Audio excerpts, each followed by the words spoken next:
Universe. It's the BA Zone's live pre-show. Welcome, welcome. Are we on? I think so. I'm going to go check.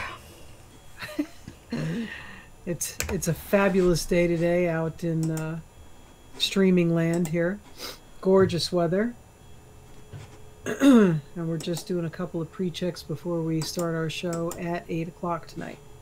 Tonight's show is going to be, actually this whole month series is going to be about playing well with others. And tonight it's going to be about project managers interacting with business analysts and vice versa. So stick around. It should be an interesting show.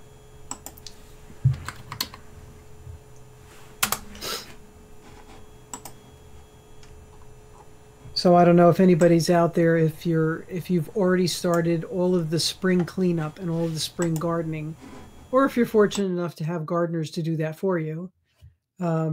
It's a lot of work. I was up this morning at about 5:30, because you try to fit this all in when you're working, and so I was up at 5:30 this morning, out there, looking like the crazy lady, digging around all the bushes, putting the holly tone around all the bushes, putting the weed and feed out on the lawn. So this is all like before you shower and run to work. So it's that hectic time of the year. It's nice. It's great to be outside. I mean, we've been inside so long, and this winter seemed to be never ending. It went right into spring, and now we've got 3 days of a transition instead of a 3-month transition from cold weather to like super, super warm weather, 88 degrees. But weather always comes up as a topic because it's just been a long time coming with the nice warm weather. So I hope you're out there enjoying it and getting stuff done. And we're going to be getting going here in a little while. Last week's show. Oh, hello. Hello. Yes, we are going live. We are on Periscope and we are on YouTube, and we're just waiting on Facebook. Well, there you go. 2 out of 3. Isn't there a song like that? 2 out of 3. 2 out of 3 ain't bad. That's right. That's Meatloaf. Meatloaf. Bat out of hell. There you go. First time you saw a picture of him after hearing his voice, you were a little surprised. I thought he was kind of a big, sexy guy. I don't know why. Well, it wasn't that. It was just that his voice was so angelic. And then, like, the first picture I saw of him was, like, a motorcycle with a leather vest and the whole thing. It might have even been around the Rocky Horror time. And it was just like, okay, that wasn't the picture I had in my head. But okay, that's fine. We can work with that. There were so many good songs on that album. And by the way, albums are coming back. They're making a huge comeback. Vinyl. Of course they are. I sold all mine. Everywhere. I did not. I still have mine. I was actually just going to sell a whole bunch of mine. I'm like, maybe I'll get a record player again and just the sound quality is so different. It's so much better actually on an album when it's not scratched up, or you. Well, yeah, I mean, I preferred CDs or a really good live stream, but what I miss is the album art and the liner notes and all that good stuff. It just never translated down to the smaller sizes. Yeah. Well, you can go back out there and get it. It's making a huge comeback. Well, I'm not going to spend all that money again. I just sold them and I got like nothing for them. I think I got gas money for the guy, because it was a bit of a haul where we were going, and I think it barely covered the gas to get there. Yeah. I actually, and there's probably a ton of people out there who threw them all away. I actually have some. I've been going through little by little cassette tapes. That used to play in the car, the little cassette tapes. Yep. And now I use them when I'm cleaning the garage because, the sound quality on those does fade. Oh, yes. Is that? Wah, wah, wah. That's not really great quality. It gets caught on something and wraps itself around everything in the device. Mm-hmm. Hi, everybody. We're just about, 7 minutes? Is this 7 minutes away? Yes. Yeah, about 7 minutes away from our live show. If you're just joining this month's series, we're going to be talking about playing well with others, which should be a lot of fun. And tonight's show is going to be about project managers and business analysts. And Kathleen put up the screen there. If you want to follow us, you can go follow us on Twitter at the BA Zone, on Instagram, instagram.com, the BA Zone. Periscope.tv, the BA Zone, Facebook.com, the BA Zone, and YouTube, tinyurl.com, the BA Zone on YouTube. BA Zone, no, YouTube, yeah. And or you can go to our website, thebazone.com, and you can catch up on all our previous shows. Last week's show was on healthcare trends for 2018, so if you didn't catch that, you can go to our website and check that out, and join our mailing list as well too, so you can find out all the good stuff, what's going on, what's upcoming, and you can also sign up to receive a free survey, a free instructions on survey. What is the title of that, Kathleen? It's a survey handbook. There you go, survey handbook. Couldn't be any simpler. Surveys are very handy for doing requirements gathering or verifying your changes with your user potential changes with your user community, all that kind of good stuff. Right. And we won't use your email address for anything else, promise, absolutely nothing else except that. So feel free to do that. And during our show tonight, feel free at any time to drop us comments. We do see the comments and we can reply to them online. And if you're out there and you're interested in any other subjects regarding business analysis or anything else in that genre, a website design or project management, feel free to drop us a suggestion, and we'll try to work it into our schedule. So, hey, how's everybody lifting that mulch? Did you lift any? You don't do that, do you, Kathleen? No. Yeah. First of all, you have to be careful with the mulch, because a lot of the mulch is not safe for the puppies. So, that's true. That's my reason not to. Some of the mulch has weird stuff that grows out of it too, and spreads, and well, I was doing the Hollytone, and that's always a happy time with the neighbors, because they come out and they think an elephant might have had an accident on the lawn because of the odor that Hollytone kind of puts out there. So they're always happy about that when you do that. Especially if they're downwind. Yeah, downwind is not a good thing. I try really hard. I put it down really low, and then I put water on it right away, and then try to cover it up to keep it down. But that's it's quite odoriferous. You know, it's funny. I see all these people, breaking their back on their lawns and all that kind of stuff. I have somebody come cut it every other week. And every once in a while, I go out and I throw a couple of handfuls of grass seed out there. And mine looks exactly like theirs. So you tell me. I know. I don't use any chemicals, because after Bailey, when Bailey got sick, I stopped using it, and I noticed, hey, I was spending all this money, no difference. I'm going to leave it without it. Yeah, there's no difference, I know. And sometimes I think that pop of yellow in your lawn of dandelions is actually quite attractive. It's fun. I don't really have. I think I've got 2 out there right now, and I did leave them because, hey, it was color. I'll get them before they switch over to seeds, but I don't have anything. It's green grass, and every once in a while I'll get a little bare patch, wherever, I guess, the dog was running a lot, or maybe it just, I don't know, was unhappy one season, and I just throw some grass seed on it, a couple of handfuls, and we're good. I always get the diehards walking through the neighborhood going, you ought to get rid of those dandelions. You ought to get rid of that. I'm like, oh, okay, yeah. Maybe See, those people would have me plant more dandelions, because I have to be that way. And then tell them you're making salads out of it and wine. Well, wine is fantastic. Dandelion wine is fantastic. Nobody really does that anymore, but in our neighborhood, they used to do it a lot. And everybody had a little still in their basement, basically, and they're making dandelion wine. Walking through neighborhood, now I'd be afraid to make wine out of it, because they're putting all kind of killer on it. Well, see, I don't put any chemicals on my lawns. Everything is safe. The dogs were out there over the weekend eating the grass. I didn't have to worry about it.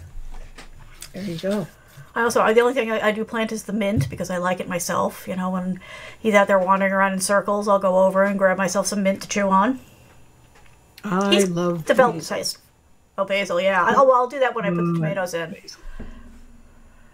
Too early for that just yet. Oh, look at us. Kidding. We're like Farmer Jane's here, not really. Well, you hit my favorite one, the tomatoes. I won't put the effort in on anything else, but there's nothing like coming home after work, going out, picking a nice, big, hot tomato that's been out in the sun all day, bringing it in, wash it off, slice it up, that's dinner. Nothing is better. Mm-hmm. Now, when we were kids, it was used to put mayonnaise on them, salt and pepper. And now but you don't need to. If you've grown it outside, Like, Yeah, it doesn't need anything. It's just just, salt it. oh, so good. I'm getting hungry. Yeah. Okay, we're 1 minute away, by the way, just to keep everybody on a time schedule. Boy, And your I'm going lighting to is try changing to. a lot as you're moving around. Is it? It's all right. I just, it is what it is. But it's really gone from one extreme to the other there in like 2 seconds. Well, you know what I think it is too? I did not shut the drapes this evening, and I have probably ambient light coming out, and now it's Ah, going down. The sun's going down. yeah. So the light might be changing. Either that or they're coming to get me. They're coming to take me away, and those are the searchlights out there. I don't know. They're coming to take me I know away. nothing. Uh, okay, look at that. It is 8 o'clock. It is time for the Perfect. live show. Hi, everybody. Welcome, welcome. We're so happy to have you here tonight. This month's series, I should say, is going to be about playing with others. And tight, we're going to talk about project managers and business analysts. But before we do that, as always, let's introduce ourselves. I am Marianne Morrison And I am Kathleen Sinnott. on delay, and we are the BA Zone, and we are here to help you answer anything business analyst related or web design related. And as I said before, you feel free. You can catch us on, and Kathleen will put that little thing up where you can visit us at Twitter, Instagram, Periscope, Facebook, YouTube, or you can go to our website, thebazone.com. So let's talk about project managers and business analysts. So it's sort of like a game of whose line is it anyway? And it comes down to project managers and business analysts. They both have unique roles and skill sets. In theory, at a very high level, a business analyst analyzes the business to identify business needs, problems, opportunities, and then they provide solutions. And project managers, as both names sort of indicate, a project manager makes sure that the solution is delivered on time and on budget. So, but there is during that time, at various times during the project, where certain tasks overlap. And sometimes that's where, it's like that little piece of sand in an oyster that's irritating on all levels when there is an overlap and there's a difference of opinion. So the two roles, and sometimes actually these two separate specific roles, to make things more complicated, can be performed by one person. And that can actually happen a lot in startup companies or small companies, or companies that don't believe in the role of a project manager, or they don't believe that a BA is necessary, that a project manager can do both roles. So you've got that going on. If you're one of those folks, feel free to go out and check on the BAZone.com, a previous show that we did called If the Hat Fits. And that's survival tips for the BA moonlighting as a project manager, as a PM. But back to the tasks that overlap between the project manager and the business analyst. Both roles at different times, or even at the same time, are going to act as liaisons between stakeholders, clients, developers, users, QA. Both, to a certain extent, are going to determine timelines, and both roles are involved throughout the project lifecycle. So the bottom line is you better learn to get along because you're going to be seeing a lot of each other. Both will try to minimize scope creep for different reasons. And both may be involved in multiple projects at the same time. And that's where coordination gets a little nutty and a little crazy. So whose line is it anyway? Who is in control? So if you were to say the PM is in charge, well, you'd be only about half right. And we're going to look at what can cause the biggest problem happens when you have like a hybrid person who now has to separate the roles out and becomes a project manager or a QA. Or there can be folks that are transitioning. But that's where we get this sort of separation anxiety. And the level of anxiety related to that separation really depends on how long someone has been doing both of those jobs, what their vested interest in it is, and also the experience or the skill set of the person doing the role, and the culture of the organization. So just because you can do something, I always say that just because you can do something doesn't really mean you should do something. So from separating overlapping roles, there are some things specifically that project managers could do, but they shouldn't do, and business analysts could do, but they shouldn't do. Um, you know, if a project, and project managers in the past, and I've worked with a few project managers, a lot of times they're like, I sit in these meetings, I can take these requirements. A project manager should not elicit or document requirements. It's not that they can't, but it does take a certain type of approach that they may not be as familiar with as a business analyst. I'm being a little politically correct here. But the main reason for not doing is that we don't want to be redundant.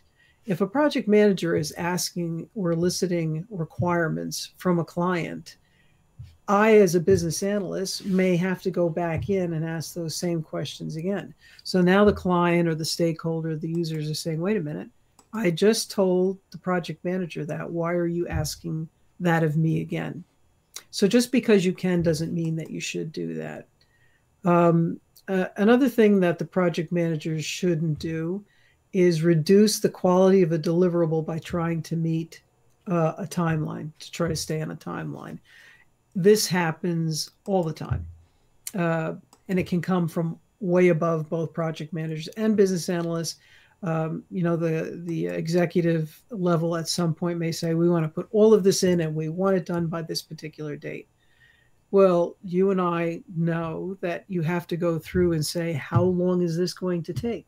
As a business analyst, I'll work with a project manager, and the project manager will ask me, well, how long do you think it will take for this particular piece of the project to do the elicitation, to do the documentation, to do the business rules?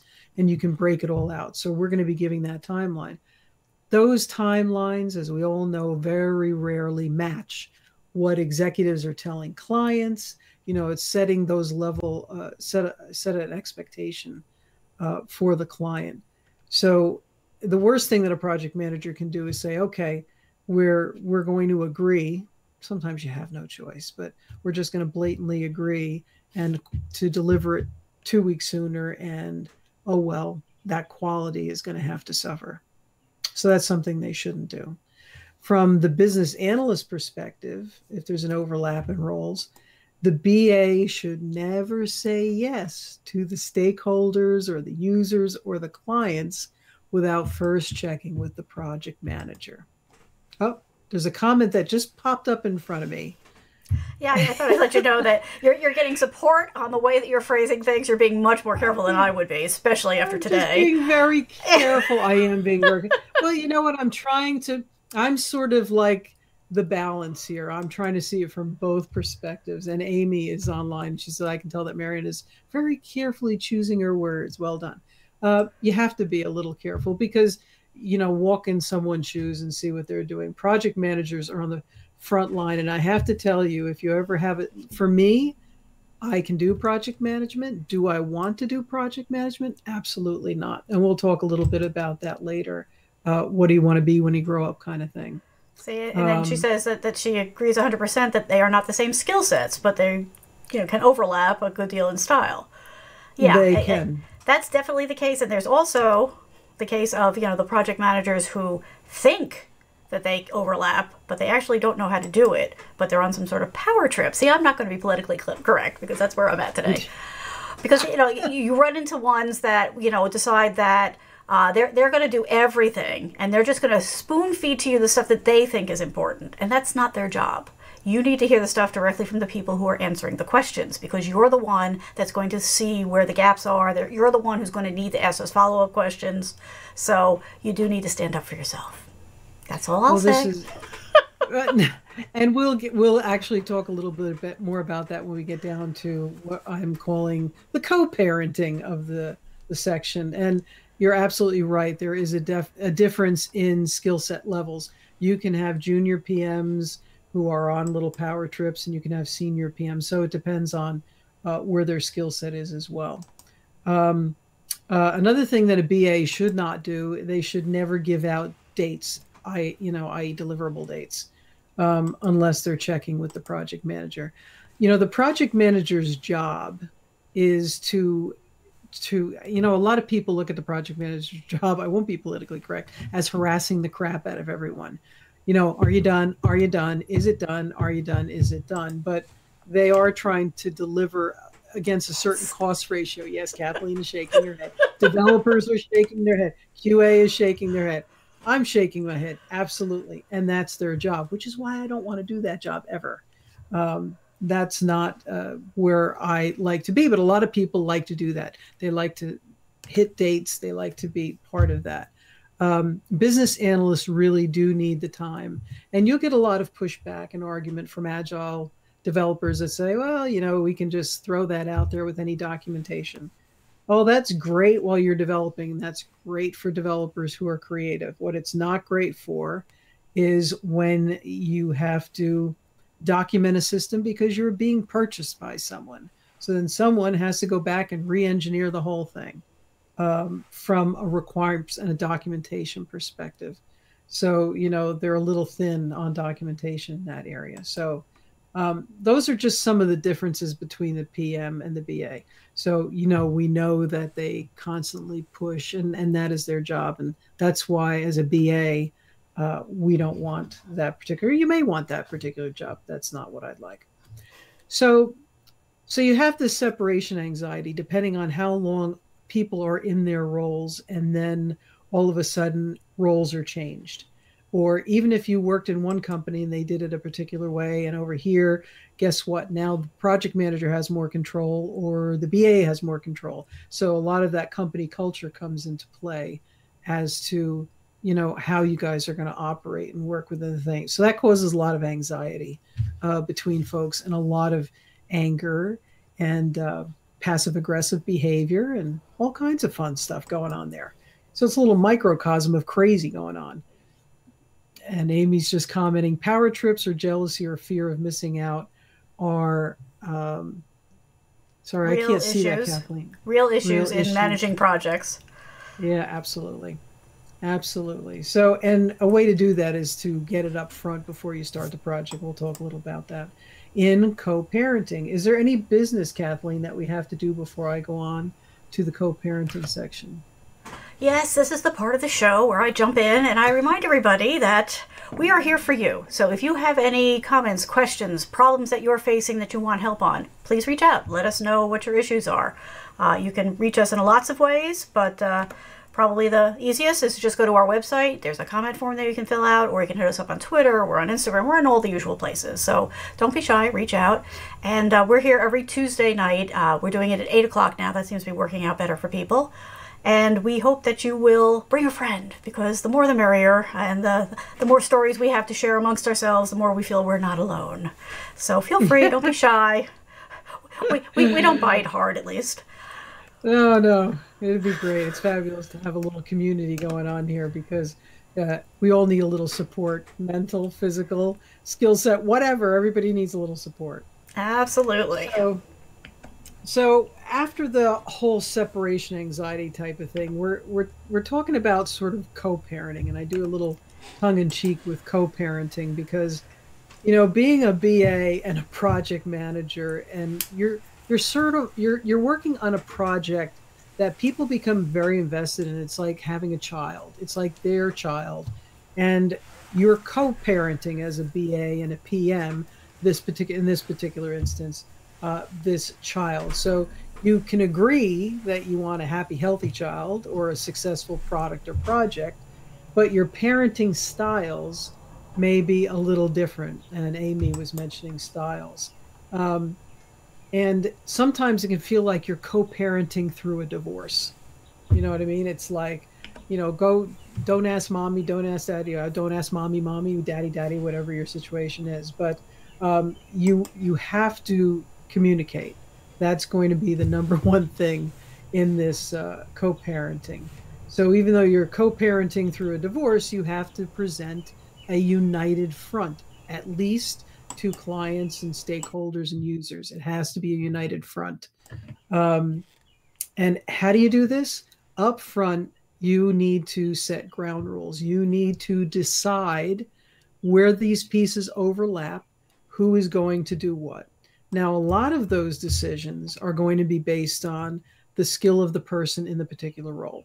If you have a junior BA and a senior project manager, that project manager is going to drive, pretty much everything. Project managers are driving the project from the view of actually delivering and getting that thing out the door. If it's a senior BA and a junior project manager, that junior project manager is probably going to welcome that BA taking the lead in some instances, especially when you're dealing with a client, an external client. Where you seem to have more issues is a senior BA and a senior project manager. There can be difficulty there, or in the case of that junior project manager, or anybody who's on a power trip can have an issue there. But with a senior BA and a senior PM, you should be able to come up with, and I love this type of situation. If you're in a small project, you can probably potentially handle both project management or BA. Something's going to suffer, and it's usually going to be, if you're a BA based type of person, then the project management is going to suffer, and vice versa. If you're a project manager doing a BA job, the BA stuff is going to suffer a little bit. But if you can have someone in each role, especially on bigger projects, you get to play good cop, bad cop, which is what I like to do. That project manager plays the bad cop. The project manager is the one that has to deliver all the bad news to the client. Now, you may be part of that bad news, and they're going to soften that a little bit, but you still have to continue to work as a business analyst with those clients and with these key stakeholders on an ongoing basis. Typically, usually they do, especially if it's sort of an ongoing relationship with a client. They usually like to keep, or I used to keep the same BAs doing that with a backup. And the BA needs to be good cop because they need to continue that relationship. The project manager is the one who's going to take the brunt, and you want them to run interference for everybody. You want them running interference for the developers so that they're not annoyed, the BAs so that they're not disturbed, everyone. So you want to push them out front. That's good cop, bad cop. That is your best situation. And that is really good co-parenting from a project perspective. Let the project managers handle all the financial resources and project planning. Let the BA handle the interactions with the client. Now, project managers are going to interact with the client, but again, they're going to be giving updates, and that's great because, again, you don't have to do that as a business analyst, and they're going to be delivering good and bad news, and you can continue to work and create the happy place of solutions and design and gathering those requirements and identifying those problems. So that's our sweet spot, the BA sword and the design side of the house. But certainly you need to set expectations for both roles and also manage stakeholders together and do a lot of hand-holding together with the users throughout the entire process.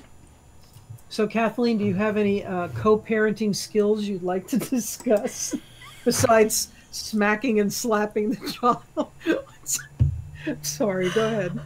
No, I mean, I'm all for working as a team if everybody else is working as a team. But, there's plenty of them out there that simply do not want to play well with us, no matter how hard we play well with them. And that's just one of the little challenges. And we'll go through at the end of this, but we'll cover some things that you can try on a level of, nice to not so nice, but more assertive. We'll go with that word. That's a good word for it. And I will say that, Amy is definitely on board with us here. She likes the co-parenting analogy here. I think that's a good way to put it, because sometimes they are going to act like children, and sometimes it's the team members, sometimes it's the stakeholders. There's always a potential for it, but if everybody goes into it as being on the same team, and it is so critical for everybody on the team to be on the same page before they go in front of anybody else. And anytime I run into a team that doesn't agree with that approach and thinks that the right place to air your dirty laundry is in front of clients and stakeholders, I know we have a problem. So yeah, it's something to watch out for, because it does happen. But it is better for everyone, and I mean that literally. Everyone on our team, everyone that's going to be, involved in the project, the clients, the stakeholders, the users. If we come up with a plan and we all get on the same page, and then we present it and discuss it, everything moves along much smoother.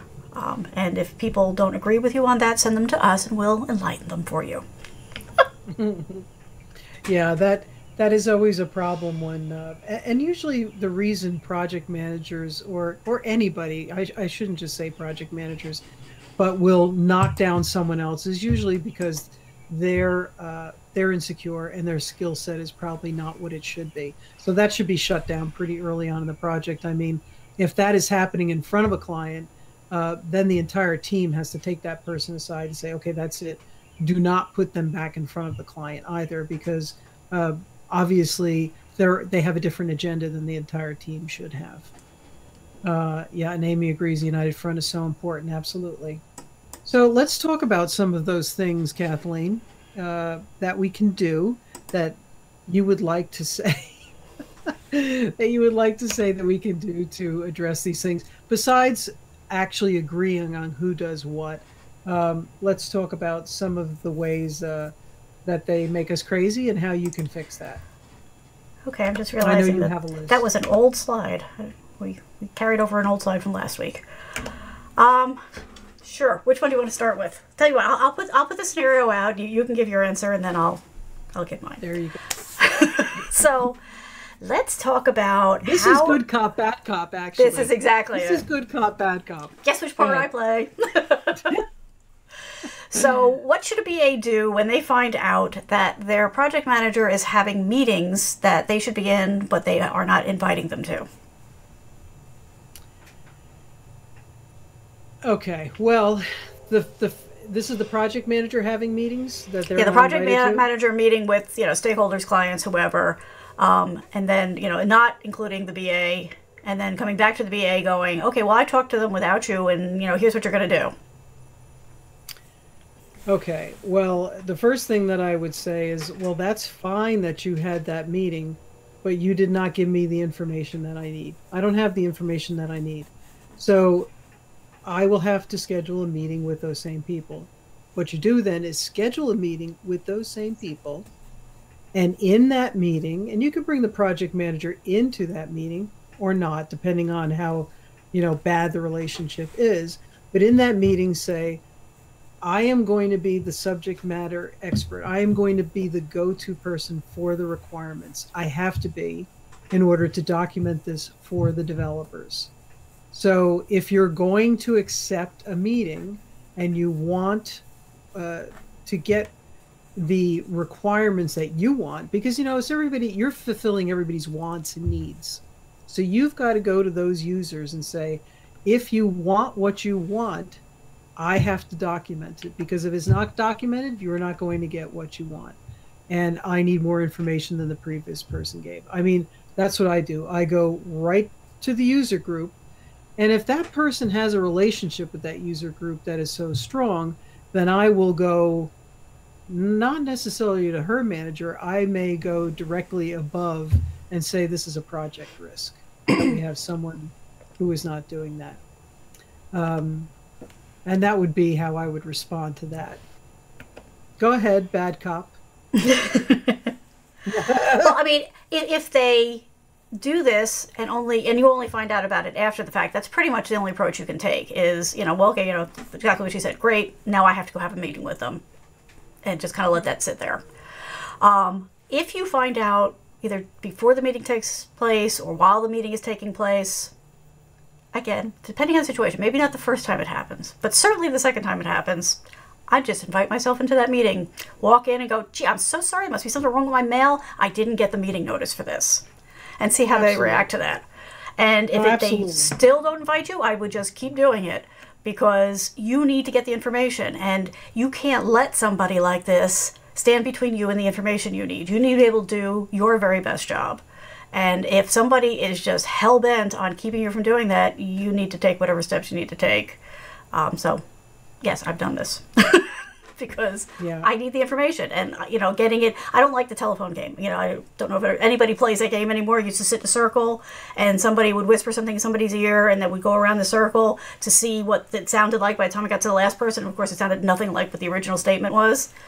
That's not a good way to do requirements. It's a terrible way to do requirements. So you as the BA need to be there to get the answers, to ask the questions, to do the follow-up questions so that you are working with the actual data, not somebody's interpretation of it.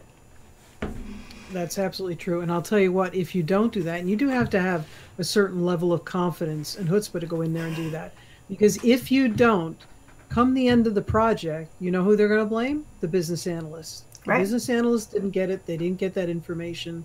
So the business analyst is the person who should be eliciting and documenting the requirements, not the project manager. Now, if you have a really great relationship with a project manager and that project manager to be a potentially good business analyst, they can go in, if you are not going to go back in and review that information, if there's a small piece that they can do and complete and they have time to do it, that's fine.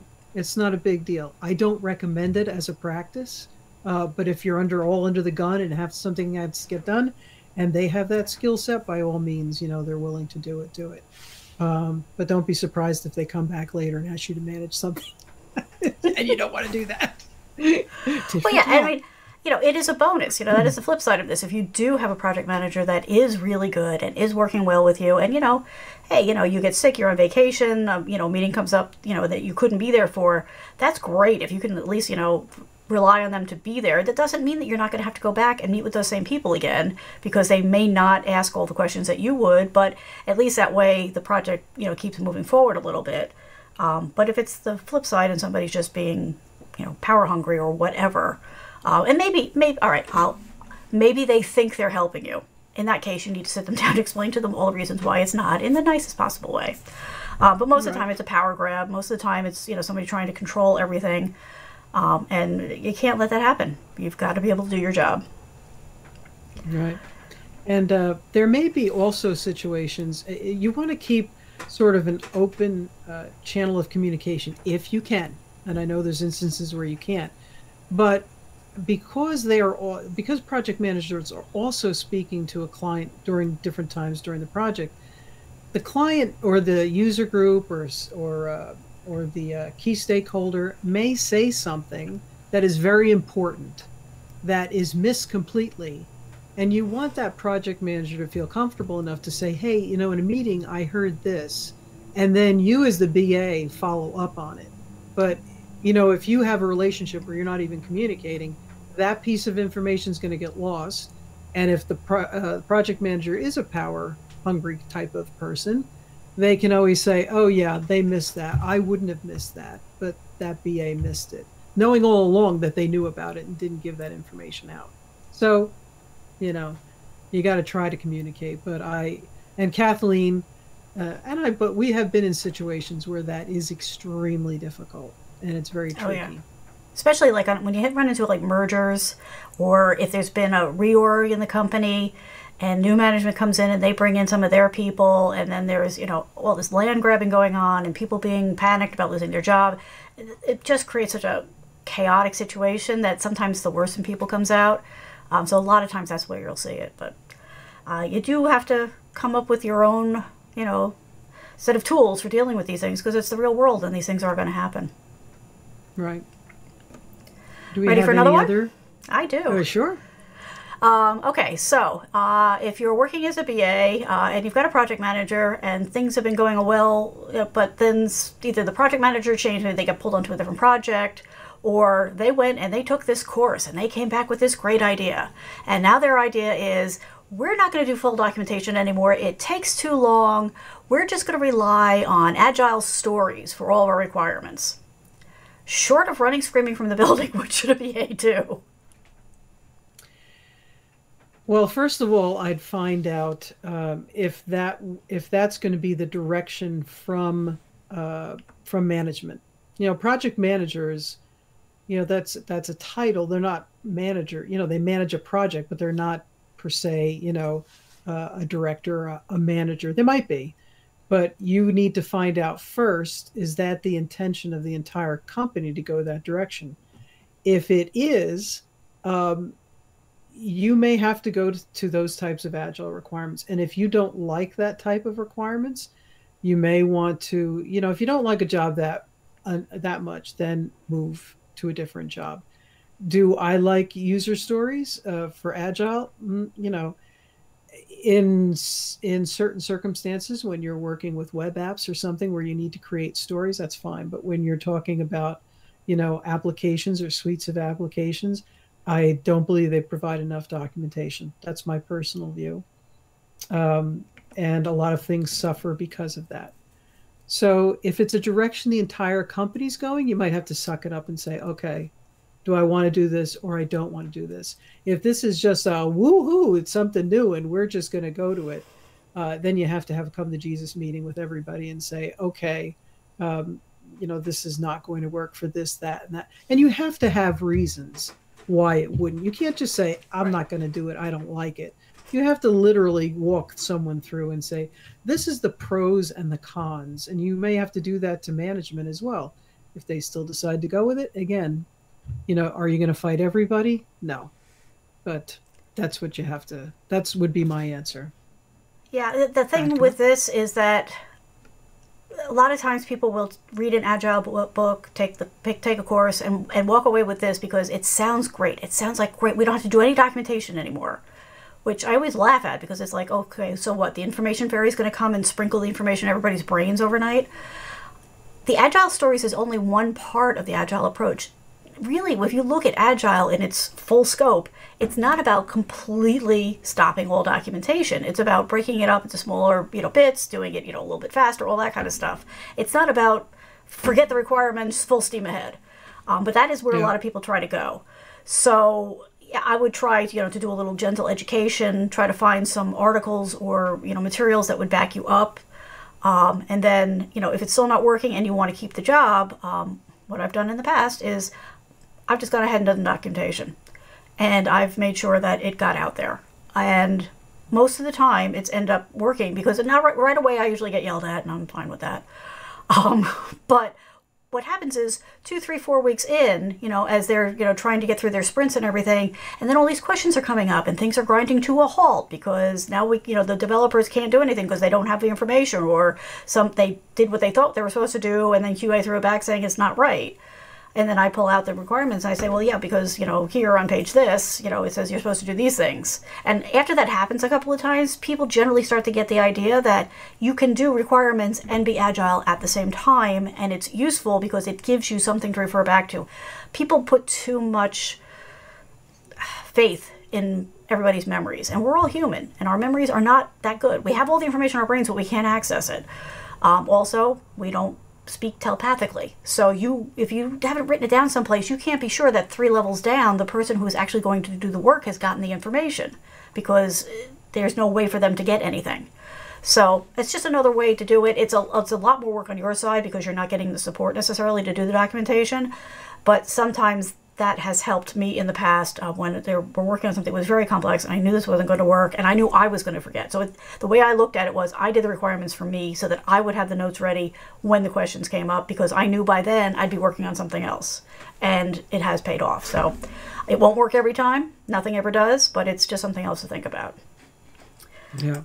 And you're absolutely right about it. She says, oftentimes I do what I need behind the scenes, and it comes help. I swear, Amy, I did not read this comment when I went off on that rant.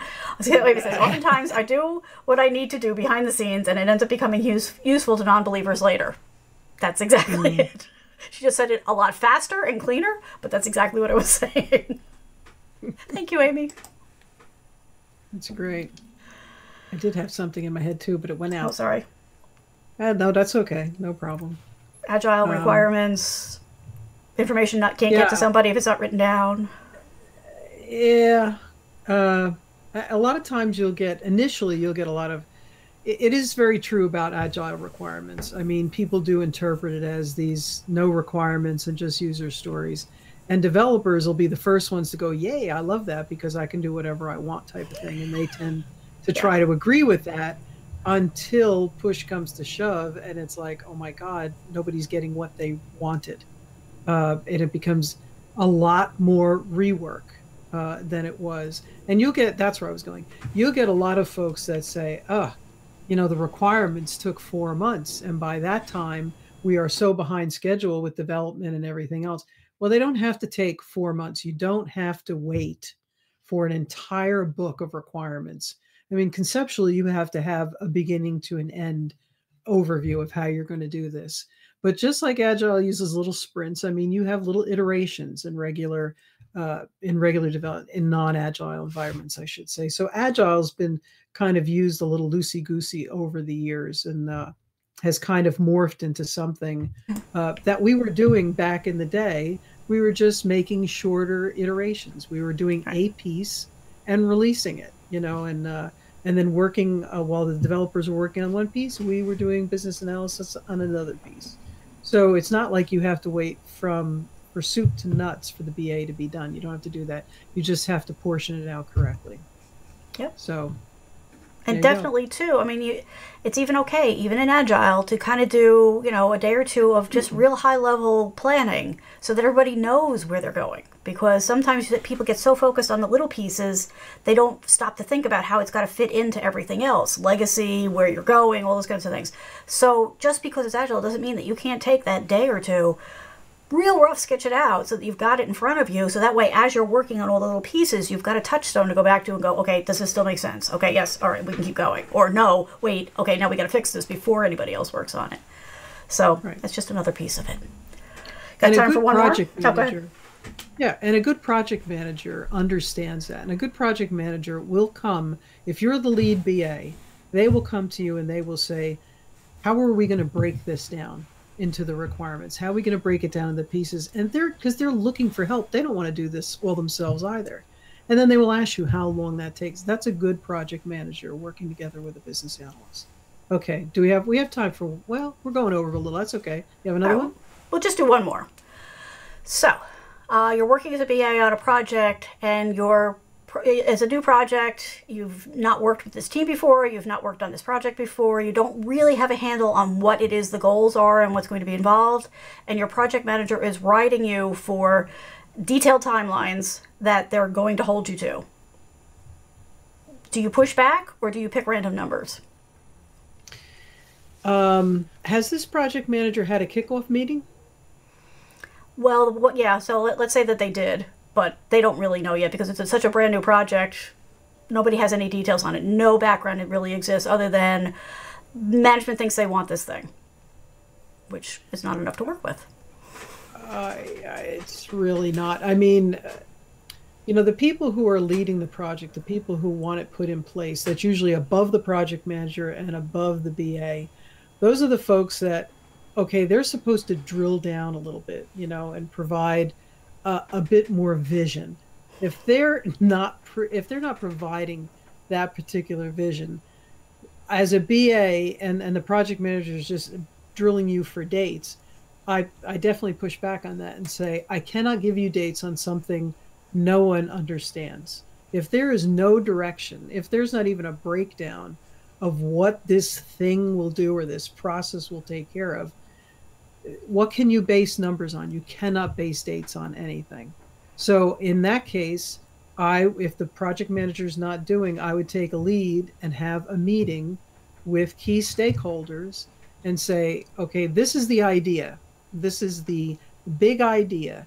let's list out on the board how many things we can potentially come up with related to this idea. It may take, an hour session or a couple hour sessions for people to do this. It also helps involve them. Right. Is it going to be what everybody needs? Who knows? We have no direction. We have nothing to go by. But at least it's a step in some type of direction. And before that, I can't give you any dates to the project manager. I mean, you do have to stand your ground certain times. And if you can't push that forward to find out what that breakdown, I mean, if the project manager can't do it, then you have to try. Yeah, this is one of those situations where, to me, it seems like, maybe this project manager just hasn't found their footing yet, and so you do need to step up and kind of do it. I don't in any way, shape, or form. If there's somebody getting paid to be project manager, I don't think that we should volunteer to do both the whole way. But particularly in the beginning, if you're getting the sense that like somebody's pushing them and they're asking for things that are just frankly insane at this point because you have no idea, then you need to step up and you need to be the one. If for whatever reason they haven't thought of having the meeting or they can't have the meeting, then you step up and do it.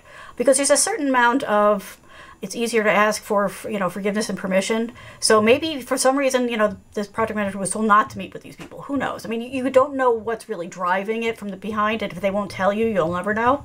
But you can have this meeting, and if somebody says, well, you shouldn't be the one doing this, then apologize. But go ahead and collect the information since everybody's in the room anyway. That kind of works out pretty good. And then the other thing I always do in that scenario is, even after that, you may not feel super secure about, the dates that are popping into your head. So what I would do is I would document them in writing and put all over it that, these are just rough estimates based on not enough information and that they will probably change in the future so that you have it to go back to. This is not a time for verbal dates. This is a time when you want to document that, okay, I understand you need some sort of scope. I understand that maybe you need to go back and get more budget money for this. That's all fine. But I am not committing to these. You are not going to hang me out to dry over these dates. These are just dates I can give you based on the little bit that I know now and the experiences I've had in the past. And it may not save you, but at least it gives you some place to go. And, once again, Amy has got our back. Push back. We can't create timelines out of thin air. Right. I agree. And, you can always try to create a relationship with the project manager, like sort of like, between you and I, where is this coming from type of thing. Right. Where is this coming from? Just make sure you don't do it in front of anybody else. Have a quiet conversation, go for coffee someplace or whatever, because there's probably something going on that you don't know about. And maybe they've been told not to tell anybody. But, you can try at least to offer the support. If they turn it down, they turn it down. But at least you've tried because you do need to work with these people. And, right. It would be better if we were all on the same team. What a concept. Yeah, really. And going back to the draft timelines and dates, when you start a project as part of the kickoff, and now if the project manager doesn't do this, you can try to establish this. Or if you're also a BA who's a project manager, during that kickoff meeting, you want to say, okay, we are going to do a draft timeline based on this is going to be the process. Okay. You got to outline it. We are going to do a draft process. It's going to have draft all over it. And that is subject to change. And that based on more information that we get. And in order for this project to succeed on this given timeline, we have to lock this information dates down by this time and then do a final sign off on that final project. Project managers should be doing that. But if they don't, you definitely want to set the precedent that, okay, I'm giving dates. We're all going to give dates. And by a month later, we're going to confirm those dates. But right now, it's just a guesstimate. So you can do that too. Yep. Okay. All righty.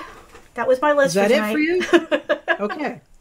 These are questions that I've either had people ask me or that I have seen recently being asked on the different forums. I'm like, okay, we'll just collect all of these and we'll make it part of the show.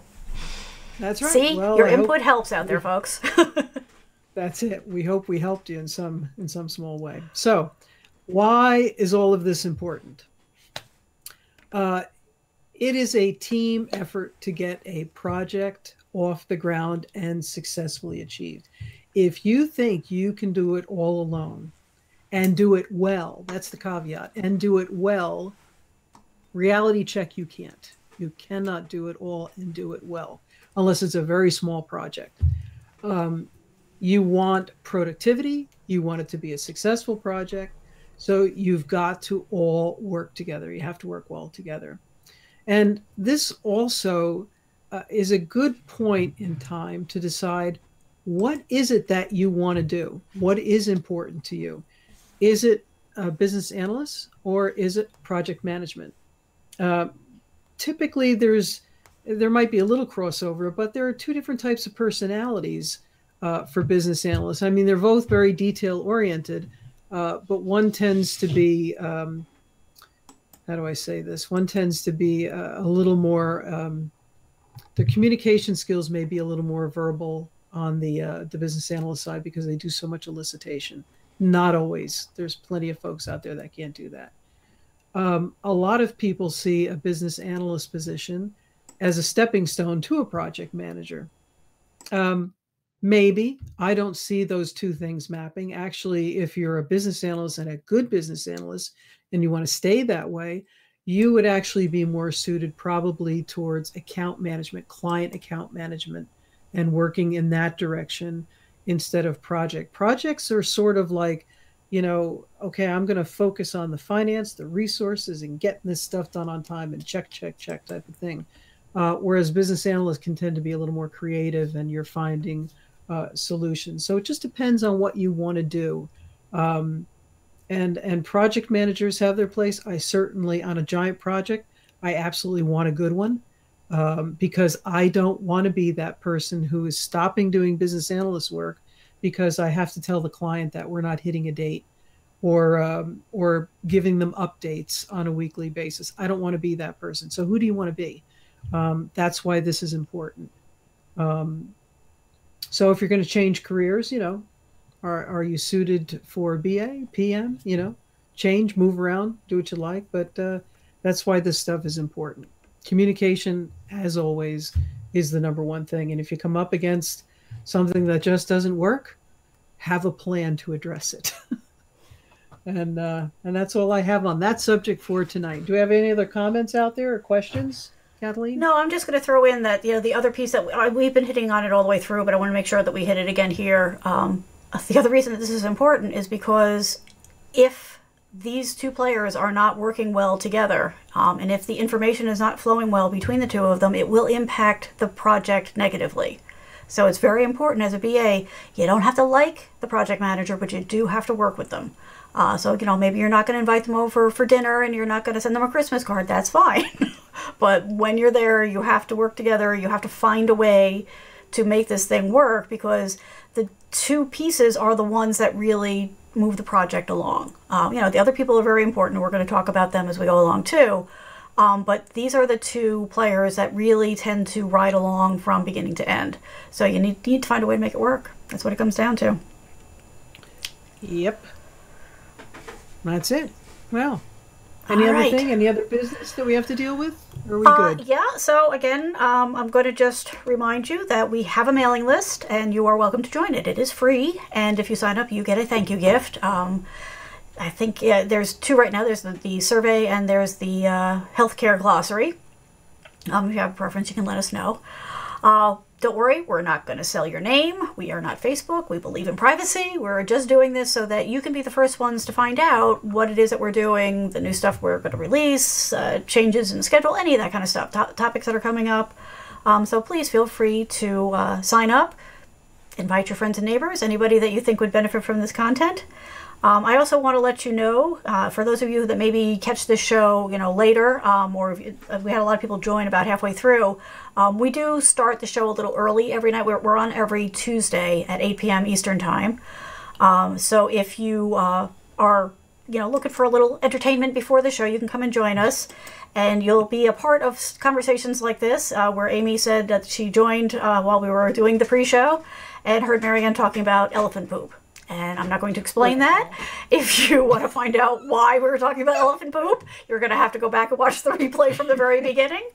But we tend to wander freely, so it can be, we've been told it's very entertaining. We'll talk about anything. So, yeah, the pre-show usually starts somewhere between 5 and 10 minutes before the show.